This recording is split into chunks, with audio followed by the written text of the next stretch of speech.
मुन्ना खान साहब, हिंदू महासभा कह रही है कि देश का विभाजन सिर्फ इसलिए हुआ क्योंकि उस समय के दो बड़े नेता पंडित जवाहरलाल नेहरू और मोहम्मद अली जिन्नाह, इनके बीच में एक कुर्सी की लड़ाई थी। कुर्सी एक थी, दो तो बैठ नहीं सकते।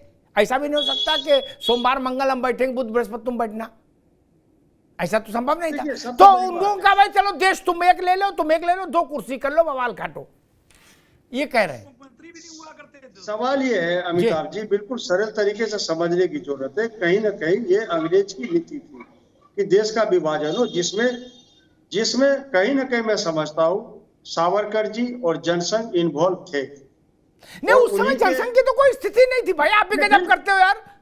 उस वक्त जनसंघ कहाँ था?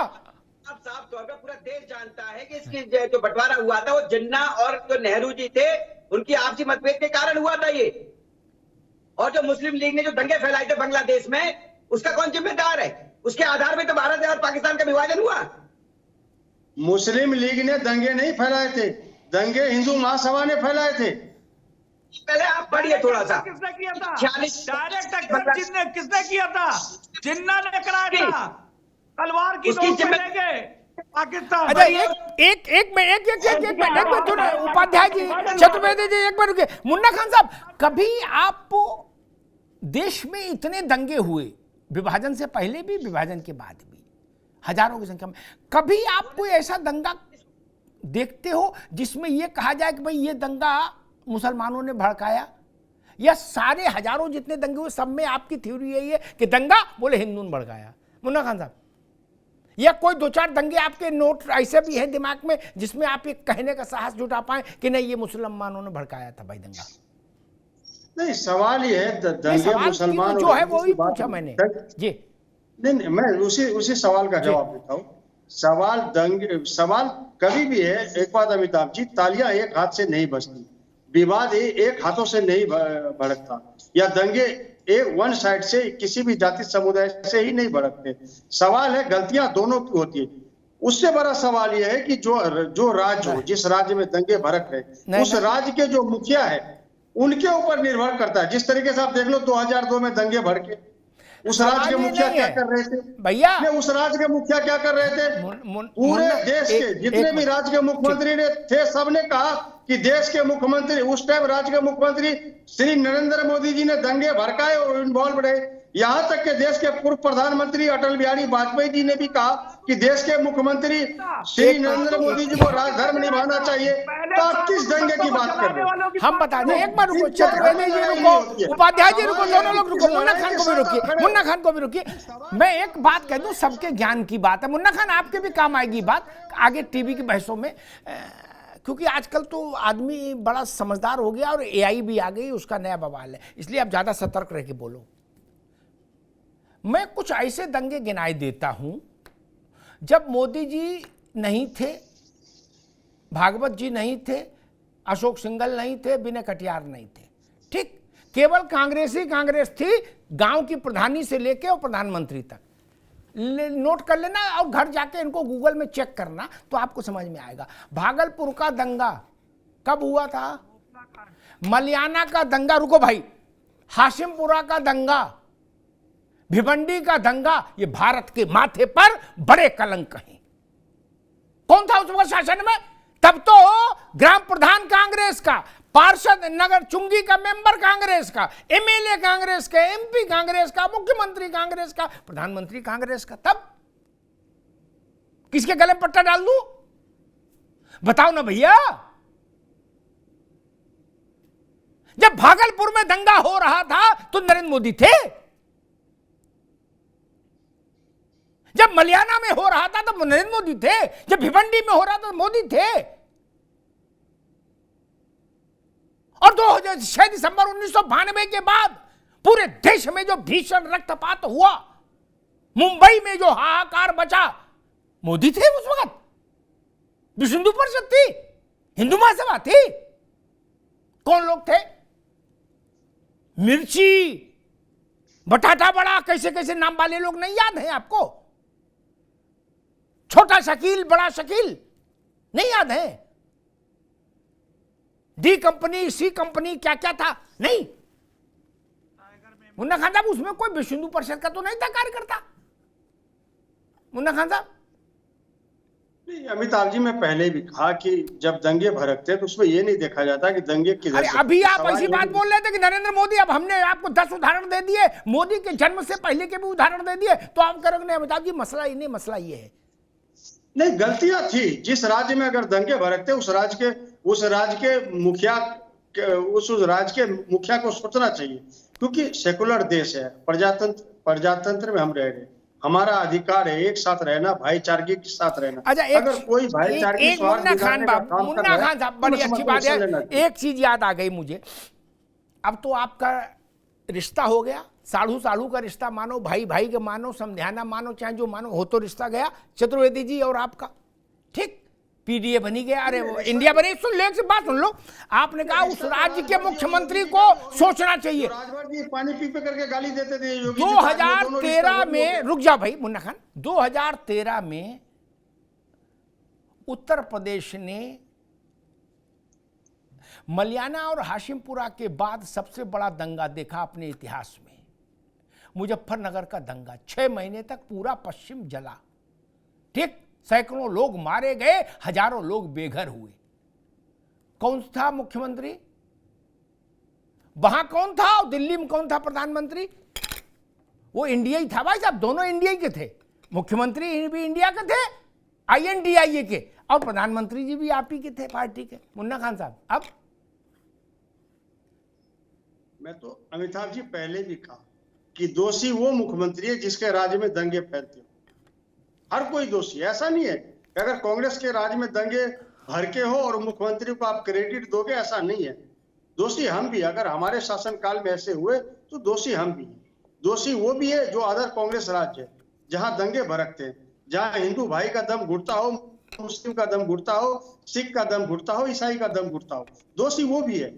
क्योंकि हमें सभी समाज को लेकर के चलने की बात है, चलना भी चाहिए। असली शासक लेकर के चले, सब जात सभी समुदाय को लेकर के चले, तो असली शासक वही है और ईमानदार शासक है। ठीक ठीक, आशीष चतुर्वेदी जी, मसला वही एक फैशन सा बन गया कि कहीं दंगे की बात हो तो बता दो कि जी वो हिंदू पक्ष वालों ने भड़काया दंगा। नहीं, ये नैरेटिव तो नहीं चल सकता, दुनिया में किसी देश में नहीं चलता ऐसा नैरेटिव। मैंने जो उदाहरण दिए उस वक्त, और जब देश में सबसे बड़ा भीषण रक्तपात हुआ उस वक्त, तो आज जितने नेता हैं कोई था ही नहीं भाजपा वाला, जब देश विभाजित हो रहा था। अच्छा जी, ये जो एक फैशन चल पड़ा, बार बार चुनाव के परिणाम बता रहे कि देश को ये फैशन पसंद नहीं।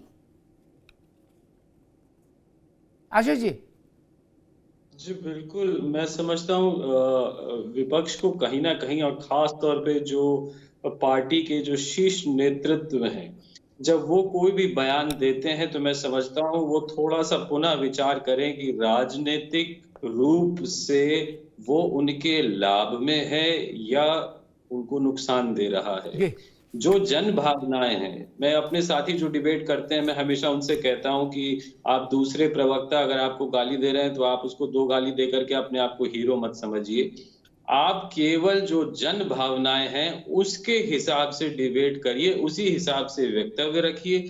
नेताओं को भी जो जनमानस जो है वो क्या सोच रहा है, जब वो भाव आप ले करके चलेंगे तो निश्चित रूप से आप कामयाब होंगे। और इतना काम करने के बाद यदि कामयाब नहीं हुए हैं तो कहीं ना कहीं और ज्यादा आवश्यकता है इन चीजों पे विचार करने की, कि जो पार्टी के शीर्ष नेतृत्व में आते हैं, जिन्हें हम बड़ा नेता कहते हैं, वो लोग जो अपनी बात रखें वो पब्लिक की जो सुनना चाहती है, जो मान रही है, जो समझ रही है, उसको लेकर के विचार रखें। अपने विचार पब्लिक पे थोपने की कोशिश नहीं करनी चाहिए।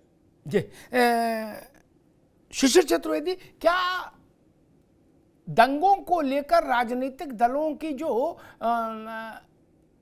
एक पक्षीय धारणाएं रहीं, जैसे अभी मुन्ना खान साहब भी कह रहे थे, बाद में मैंने जब कुछ उदाहरण गिनाए तो उन्होंने थोड़ा बात को संशोधित किया, उसके चलते भी सांप्रदायिक तनाव कभी खत्म नहीं हो पाया। देखिए अमिताभ भाई, आप इतने वरिष्ठ पत्रकार हैं और पूरे प्रदेश की राजनीति, दंगों का इतिहास, पार्टियों का इतिहास आपसे ज्यादा किसी के पास नहीं है, तो निश्चित तौर पे आपका ये कहना चाहिए ये सारे दंगों की फसाद की जड़ क्या होता है, ये तुष्टीकरण होता है। और ये तुष्टीकरण जिस दिन बंद हो जाएगा, सबका साथ सबका विकास जो मोदी जी कहते हैं, अगर उसकी नीतियों को आगे बढ़ाएंगे, जैसे हम सुंदरकांड का पाठ करते हैं तो हम कहते हैं विश्व का कल्याण हो, या आखिरी लाइन होती है हमारी। लेकिन दूसरे समुदाय के लोग अपने ही समाज और धर्म के लिए प्रार्थना करते हैं, हम विश्व के कल्याण की भावना से काम करते हैं, और दूसरे धर्म के लोग क्या करते हैं, वो दिन में 4 बार सनातन हिंदू धर्म के लोगों को गाली बकना, उनकी कमियों गिनाना। अरे आप अपने धर्म के की बढ़ाई को बताइए। कभी बौद्धिस्ट धर्म को गाली बकते हैं, कभी ईसाइयत के लोग, कभी मुस्लिम समाज के लोग, कभी सनातनियों को मैंने नहीं देखा कि हम किसी को गाली देके बड़े हो, सब हमको गाली बकते हैं। ठीक है चतुर्वेदी जी, उपाध्याय जी, अवधेश उपाध्याय जी, अचानक से समाजवादी पार्टी के भीतर से और कोई इतना बवाली वक्तव्य नहीं जारी कर रहा, one and only Swami Prasad Maurya. बाकी जो और बड़े नेता है वो ऐसे अल्ल-बल्ल वक्तव्य नहीं दे रहे। आपको क्या लगता है कि अचानक से स्वामी प्रसाद मौर्य जी ही इस ढंग के वक्तव्यों की एक श्रृंखला क्यों चला रहे हैं, सीरियल की तरह बिल्कुल धारावाहिक? देखिए ऐसा अमिताभ जी, स्वामी प्रसाद मौर्य, एक कहावत नहीं है कि अभी जैसे चतुर्वेदी जी ने बताया, विनाश काले विपरीत बुद्धि।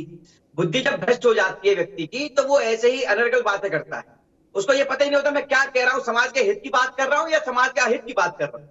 वैसे ही बात जो है हमारे स्वामी प्रसाद मौर्य जी कर रहे हैं, समाजवादी पार्टी के जो नेता उत्तर प्रदेश से, और ये पहली बार नहीं हुआ है।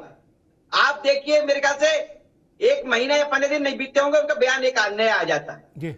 कभी रामायण पर के, कभी रामचरितमानस पर आपत्ति दिखाते हैं, वो कभी हिंदू धर्म को नीचे दिखाते हैं, कभी देवी देवताओं का अपमान करते हैं।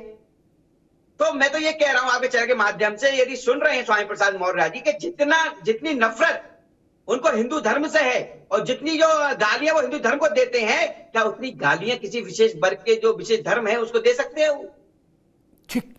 इतने शेर खुले मंचों से कहते हैं। दूसरी बात ये कहते हैं कि भाई हम तो जो है मतलब जातिगणना की बात जैसे आपने कही अभी, मैं ये कह रहा हूं जाति जनगणना की आवश्यकता उन्हीं लोगों को है जहां भाजपा सरकार नहीं है। भाई भाजपा की भी सरकार है राज्यों, वहां तो जाति जनगणना की बात ही नहीं हो रही, और वहां तो अपने काम कर रहे हैं, जनता उनसे खुश है। भाई जातीय जनगणना का मतलब ये है। डॉक्टर अवधेश, ठीक, समय कम है, अब ठीक है, अभी रुकना होगा, ठीक है, अब अभी रुकना होगा।